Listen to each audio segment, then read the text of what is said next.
கிறிஸ்துவில் பிரியமான அன்பு தேவ பிள்ளைகளே, இயேசு கிறிஸ்துவின் நாமத்தில் அன்போடு வாழ்த்துகிறேன். இந்த நாளிலும் எல்ஷடாய் சுவிசேஷ ஊழியத்திலிருந்து உங்களை வாழ்த்துகிறதிலே மிகுந்த சந்தோஷம். பிரியமான தேவ பிள்ளைகளே, தொடர்ந்து கர்த்தர் என்னை ஆசீர்வதிப்பாராக. என் அன்பு தேவ பிள்ளைகளே, இன்றைக்கும் நம் கர்த்தருடைய வார்த்தையை பார்ப்போம். மார்க் எழுதிய சுவிசேஷம் 12வது அதிகாரம் 6வது வசனம். என் அன்பு தேவ பிள்ளைகளே, வேத வசனம் இப்படியாய் சொல்லுகிறது, அவனுக்கு பிரியமான ஒரே குமாரன் இருந்தான். என் குமாரனுக்கு அஞ்சுவார்கள் என்று சொல்லி அவனையும் கடைசியிலே அவரிடத்தில் அனுப்பினான் என்று இந்த வேத வசனம் சொல்லுகிறது. என் அன்பு தேவ பிள்ளைகளே, ஒருவேளை இந்த வேத பகுதியை எடுத்துக்கொண்டோம் என்று சொன்னால் ஒரு காரியத்தை நமக்கு வெளிப்படுத்துகிறது.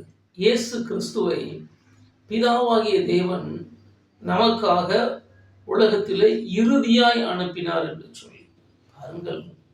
என் அன்பு தெய்வ பிள்ளைகளே, இயேசு கிறிஸ்துவுக்கு முன்பதாக அநேக தீர்க்கதரிசிகளே, அநேக தேவ பிள்ளைகளே, அநேக விசுவாச பிள்ளைகளை கர்த்தர் எழுப்பி தேசத்துக்கு உலகத்திற்கு இரட்சகராக அவரை கிறிஸ்துவை ஒரு தேவனை நம்புகிற ஒவ்வொரு பிள்ளைகளுக்கும் இரட்சகராக மீட்பராக தேவன் அனுப்பியிருந்ததை வேதம் நமக்கு சொல்லுகிறது.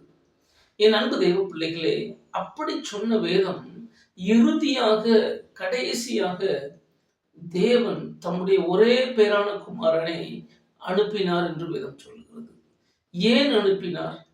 எதற்காக தேவகுமாரன் என்னிடத்திற்கு வர வேண்டும்?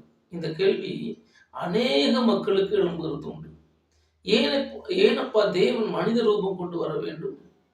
பாருங்கள், இந்த வேத பகுதியை எடுத்துக்கொண்டு நம் உலகத்தை பார்ப்போம் என்று சொன்னால் எல்லா வேதங்களும் எல்லா நூல்களும் இப்படி சொல்லுகிறது, மனிதனை மீட்க மனிதனால் கூடாது.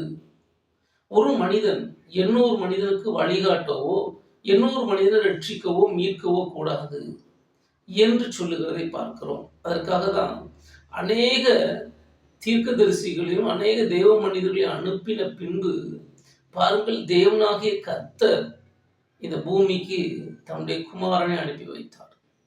ஏனென்று சொன்னால் வேதம் தெளிவாய் சொல்லுகிறது, என் அன்பு தெய்வ பிள்ளைகளே, ஒரே பேரான குமாரன் ஒரே மகனை அனுப்பி வைத்தாராம். நன்றாக புரிந்து கொள்ள வேண்டும். எதற்காக அனுப்பி வைத்தார்? என் அன்பு தெய்வ பிள்ளைகளே, இந்த கேள்விதான் இப்ப அநேகருக்கு எழுந்திருக்கு. எதற்கையா இயேசு எனக்காக பாடுபட வேண்டும்? எதற்கையா இயேசு கிறிஸ்து எனக்காக ரத்தம் சிந்த வேண்டும்? எனக்காக சிலுவையில் அவர் மரிக்கக்கூடிய காரணம் என்ன என்று அநேகர் கேட்கிறார்கள். அல்லது அநேகருடைய இருதயத்தில் இன்றைக்கு தோன்றுகிறது, அவசரமான உலகம், அவசரமாய் சம்பாதிக்க வேண்டும், அவசரமாய் முன்னேற வேண்டும், துரிதமாய் நான் பிரயாசப்பட்டு துரிதமான காரியங்களை செய்ய வேண்டும். ஒருவேளை அன்பு தெய்வ பிள்ளைகளே, அந்த துரிதத்தை நோக்கி அவசர காலத்தை நோக்கி உலகம் சென்று கொண்டிருக்கிறதை பார்க்கிறோம். பிரியமான தெய்வ பிள்ளைகளே, சற்று யோசித்து பாருங்க. இந்த அவசரமான உலகத்திலே கேள்விகள் நமக்கு எழுகிறது. ஆனால் அந்த கேள்விக்கு பதிலை தேவன் கொடுத்திருக்கிறார். அந்த கேள்விக்கு பதிலை தேவன் வேதத்தில் வைத்திருக்கிறார் என்பதை ஒருவரும் விசுவாசிக்கிறது கிடையாது, நம்புகிறது கிடையாது. எந்த வேதத்திலையுமே பாருங்கள், இல்லாத ஒரு பதிலை, இல்லாத ஒரு காரியத்தை நம்முடைய பரிசுத்த வேதாகமும் சொல்லுகிறது.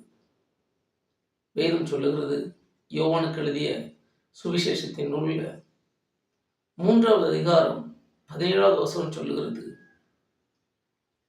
பிதாவாகிய தேவன் இயேசு கிறிஸ்துவை எதற்காக கொடுத்தாராம், எதற்காக தந்தாராம்? இந்த உலகத்தை அழிக்கும்படிக்கு, நியாயத்திற்கும்படிக்கிறதுக்கு அல்ல, இந்த உலகத்தை ரட்சிக்கும்படிக்கு. அன்பு தேவ பிள்ளைகளே, உலகத்துல அநேக வேதத்தை நம்புகிற பிள்ளைகள், அநேக பிள்ளைகள் நமக்கு உண்டு. தீர்க்க தரிசனம் உரைக்கிறவர்கள் உண்டு. இயேசு கிறிஸ்துக்கு முன்பதாக வந்த அநேக தீர்க்கதரிசிகள் உலகத்தின் முடிவை சொன்னார்கள். உலகம் அழிக்கப்படும் போகுது. உலகம் சீக்கிரத்துல ஒரு நோவாவை பார்க்கிறோம். நோவாவை குறித்து வேதம் சொல்லுகிறது, உலகம் அழிய போகிறது என்று சொல்லி நோவா 120 வருஷத்திற்கு மேலாக பிரசங்கம் பண்ணினான் என்று சொல்லி நாம் வாசிக்கிறோம் அல்லது கேள்விப்படுகிறோம். இப்படி தீர்க்கதரிசிகளும் அநேக மனிதர்களும் சொன்ன காரியம், உலகம் அழிய போகிறது. உலகம் சீக்கிரத்தில் ஒரு முடிவுக்கு வரப்போகிறது. எனக்கு அருமையான தெய்வ பிள்ளைகளே, முடிவுக்கு வந்தது. நோவா காலத்திலே வேதம் சொல்லுகிறபடி முடிவுக்கு வந்தது உலகம். ஆனால் பாருங்கள், வேதம் திரும்பவும் சொல்லுகிறது, அந்த முடிவிலிருந்து ஒரு ஆரம்பத்தை தேவன் கொடுத்து இன்றைக்கு நம்மை வைத்திருக்கிறார்.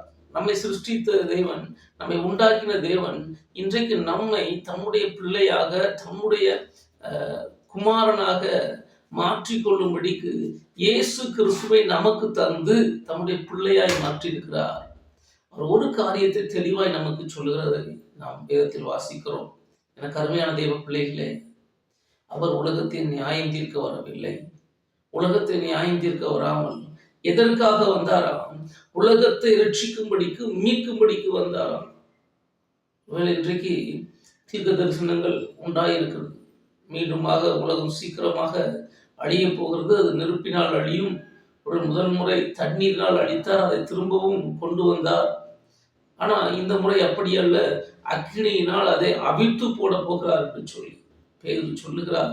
இந்த பூமி வெந்து உருகி போய்விடும் என்று சொல்லி. எனக்கு அருமையான தெய்வ பிள்ளைகளே, அநேக தீர்க்க தரிசனம் சொல்லலாம், அநேக வேத பண்டிதர்கள் சொல்லலாம். ஆம், இது சீக்கிரத்தில் இந்த உலகம் அழிய போகிறது. ஆனா இயேசு கிறிஸ்து இந்த உலகம் அழிகிறதுக்கு முன்பதாக, இந்த உலகம் ஒருவேளை இல்லாமல் போவதற்கு முன்பதாக, இந்த வானம் சுருட்டப்பட்ட பாயை போல கடந்து போகிறதுக்கு முன்பதாக தேவன் உங்களை அழைக்கிறார். என் மகனே, என் மகளே, நியாய தீர்ப்பின் நாளுக்கு முன்பதாக நீ முந்திக்கொள் என்று சொல்லுகிறார். என் அருமை தெய்வ பிள்ளைகளே, ஒருவேளை இந்த சத்தத்தை கேட்கிற உங்களுடைய வாழ்க்கை இப்பொழுது எந்த சூழ்நிலையில் இருந்தாலும் சரி, ஒருவேளை பாவத்தின் ஒரு அடிமைத்தனத்தில் இருக்கிறேன் பிரதர், நான் பாவியாக இருக்கிறேன், எனக்குள்ள செக்ஷுவல் பாவம் இருக்கிறது, எனக்குள்ள பொறாமை என்கிற பாவம் இருக்கிறது, இச்சை என்கிற பாவம் இருக்கிறது,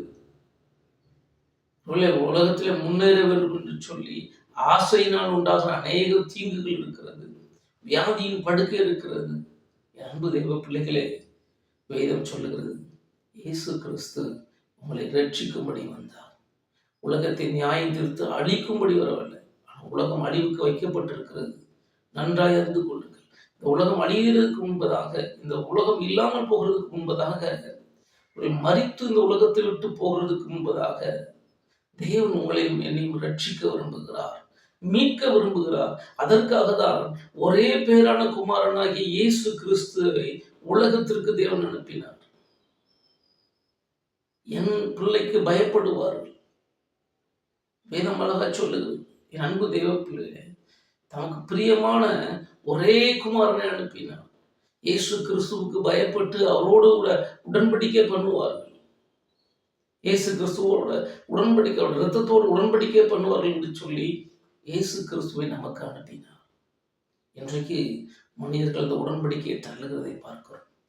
இந்த செய்தியை கேட்கிற அன்பு தெய்வ பிள்ளைகளே, நீங்களும் அப்படி இருந்து விடாதீர்கள். நீங்களும் அப்படி இருந்து விடாதீர்கள். ஒரு காரியத்தை மாத்திரம் உங்களுக்கு சொல்லுகிறேன். ரட்சிப்பு இயேசு கிறிஸ்துவின் வழியாக மாத்திரமே உலகத்திற்கு வருகிறது. புறஜாதியாகிய கிறிஸ்துவை அறியாத, கிறிஸ்துவை விட்டு தூரம் இருக்கிற, கிறிஸ்துவை தமக்கு தெய்வம் இல்லை என்று சொல்லுகிற ஒவ்வொரு பிள்ளைகளையும் பார்த்து சொல்லுகிறேன், காலத்தை வீணாக்கி விடாதீர்கள். இயேசு கிறிஸ்து சொன்னது போல இன்றைக்கு நடந்து கொண்டிருக்கிறது. அவர் நமக்காக வந்தார், நமக்காக கொடுக்கப்பட்டார் என்று வேதம் சொல்கிறது. இங்கு வேதம் அதான் சொல்லுகிறது. பிதாவாகிய தேவன் தம்முடைய ஒரே பேரான குமாரனை நமக்காக கொடுத்தார், நம்முடைய பாவங்களுக்காக கொடுத்தார், நம்முடைய மீறுதலுக்காக கொடுத்தார். அவரை விசுவாசிக்க ஒருவர் மேலும் குற்றம் சுமராது.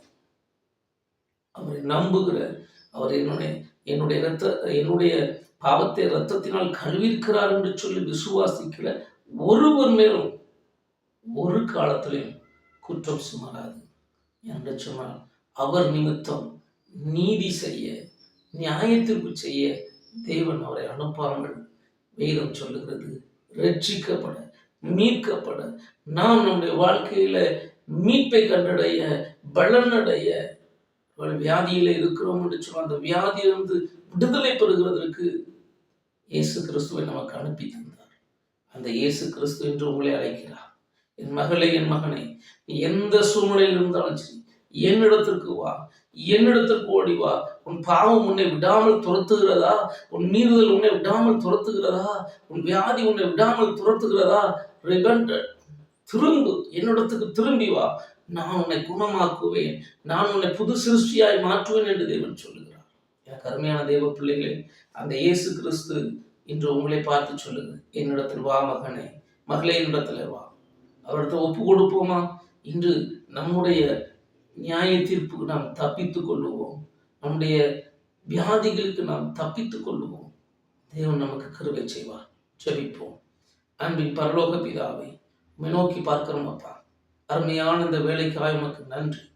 இதோ வேத வார்த்தையில் நாங்கள் பார்க்கிறோம், நீர் உம்முடைய ஒரே பேரான குமாரனை எங்களுக்கு தந்தீர். எங்களுடைய பலவீனங்கள் நீங்கும்படி, வியாதிகளை நீங்கும்படிக்கு நீர் தந்தீர். வேதம் சொல்லுகிறது, ஏசப்பா, உம்மை விசுவாசித்து உம்மிடத்திலே வந்த ஒவ்வொருவரையும் குணமாக்கினீர் என்று சொல்லி வேதத்தில் நாங்கள் வாசிக்கிறோம்.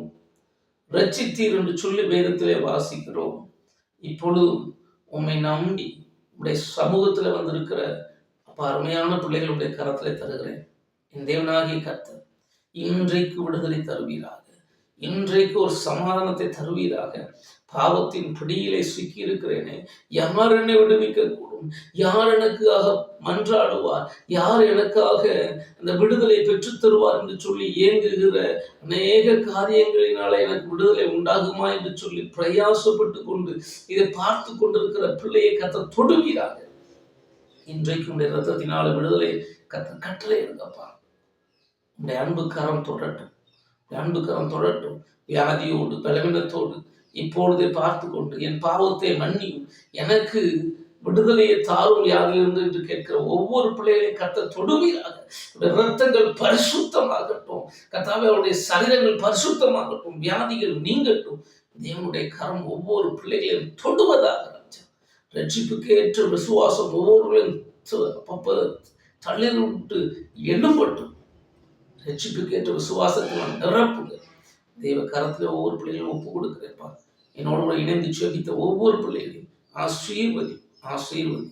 தேவன் இரக்கமாய் கிருபையாய் இயேசுவின் நாமத்தில் பிதாவே, ஆமென். எனக்கு அருமையான தெய்வ பிள்ளைகளே, தேவனுடைய ஜெபத்தை கேட்டிருக்கிறார். அது மட்டுமல்ல, நிச்சயமாக உங்களை விடுவித்திருக்கிறார். ஒருவேளை விடுதலை பெற்ற நீங்க சாட்சியை பகிர்ந்து கொள்ளலாம். கர்த்தர் உங்களை ஆசீர்வதிப்பார். God bless you.